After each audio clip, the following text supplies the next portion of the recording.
मराठी भाषेचा दर्जेसाठीचा संघर्ष अखेर संपला। माझ्या शिवरायांची मराठी आज खऱ्या अर्थाने समृद्ध झाली आहे। गेले अनेक वर्षांचा लढा यशस्वी झालाय।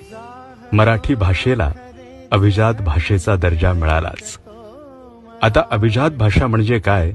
जी भाषा 1500 ते 2000 वर्ष प्राचीन आहे, ज्या भाषेतील साहित्य मौल्यवान वारसा आहे, ज्या भाषेला अस्सल साहित्यांची परंपरा आहे, ती भाषा म्हणजे अभिजात भाषा। माझ्या मराठीचाची बोलू कौतुके, परी अमृतातही पैजा अजिंके। खरंच आज ज्ञानोबा, तुकोबा आणि शिवबांचा महाराष्ट्र समृद्ध झाला। जय महाराष्ट्र। लाभले आम्हास भाग्य बोलतो